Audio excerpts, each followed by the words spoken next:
Welcome to Dahi Raids. Ice Golem is kicking off today. Here's my team for dealing with hard 10, and I'll show you a couple of other teams for good farming for other stages also.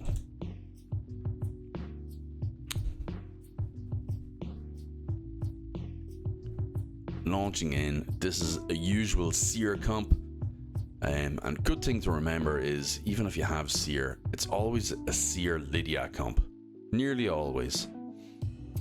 So we get the buffs and the debuffs out. Seer's going to nuke. And then, basically, I'm slowing this down here, we're going to be killing the boss with HP burn. I want the boss and the minions to kill Lydia, Yumeko, and Seer.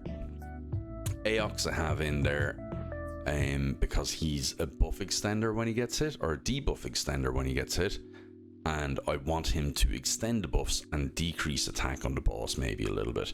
I don't need him in there at all. I can actually leave him out and Dreng will solo him, and I'll show you the build for Dreng now as well so that you can copy that. But this is a very basic comp for getting through the waves, and then Dreng is in there to solo the boss. That's, you know, whatever way you swing it or whatever way you want to do it, you really kind of end up with one champion you want to solo the boss. Let's pick the speed up on this.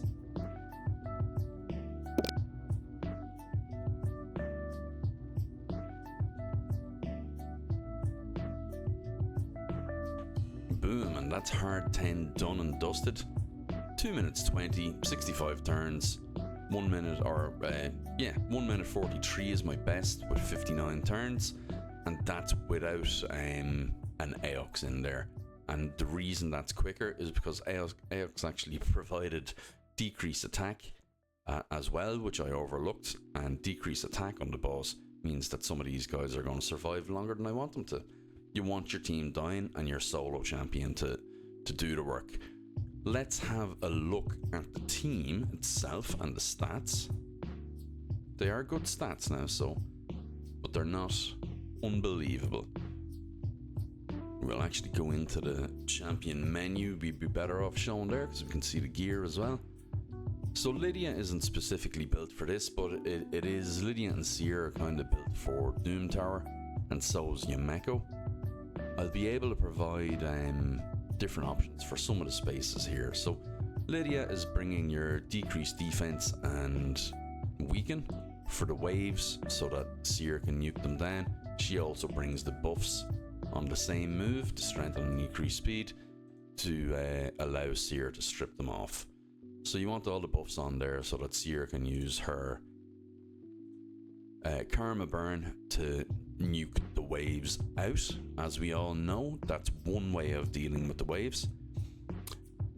Yumeko's tuned in. She's the fastest champion there, and she's tuned in to go first so that when it comes round to the second turn, you can see her gear isn't rolled up and all that. So it's a decent build. She's not very tanky. She doesn't have a whole lot of accuracy either. I built her with somewhat high resistance to maybe be sneaky in arena, but she's not a dedicated Ice Golem champion. She is for Doom Tower. She's for a bit of reset. She's just got the speed. That's it, and that's the same with Lydia. She's just got the right speed and the accuracy to place the debuffs. You don't need the accuracy that high for the waves at all.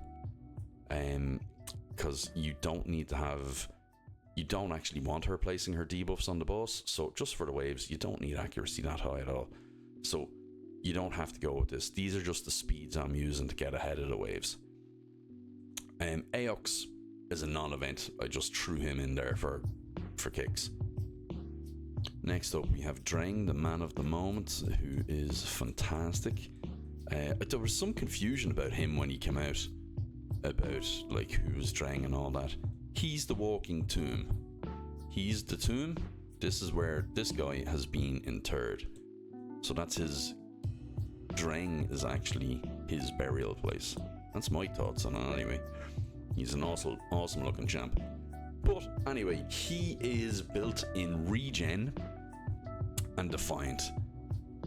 Regen is going to give you your health back, so we all know what that does. 4 artifact set, heals by 15% every turn. Want to get all the health on there, want to get all the speed on there, as much as possible. Get health everywhere. Health and defense, that's all you need. With this, and for this build, I suppose, as well, you want to look at getting resistance too.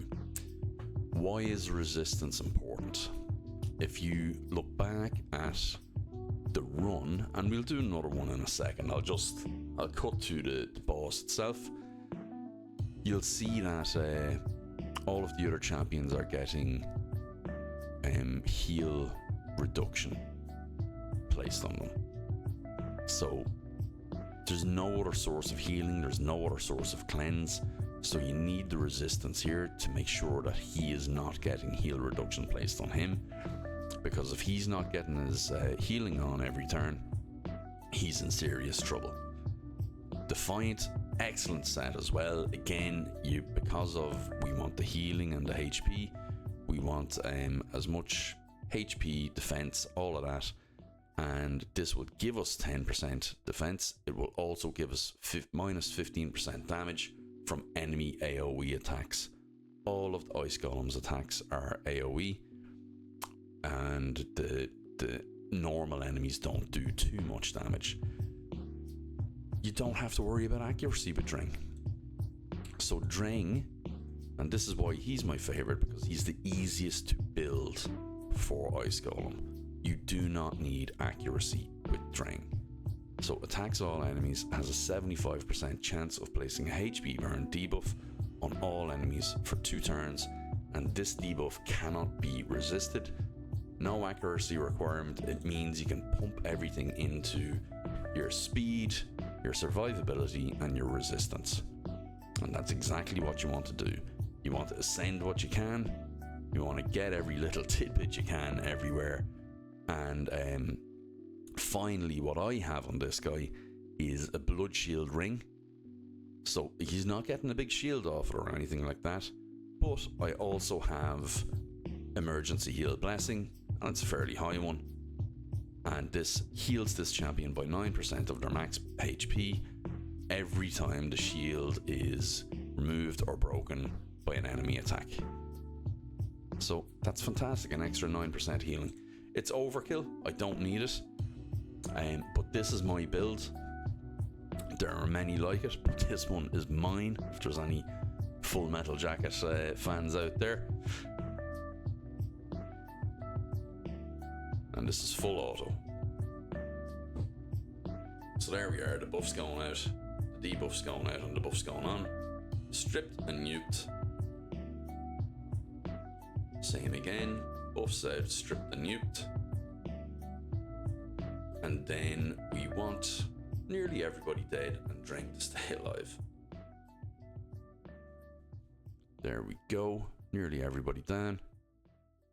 And see, this is where we don't want Dreng using his A3, because he'd heal everybody back up to the champion with the highest health. So we don't want the HP balance. We want Seer, Yameko and Lydia to die. Especially if we're talking about a turn attack tournament. But this is just farming it for the fusion. So you don't care how you get it done, as long as you get it done.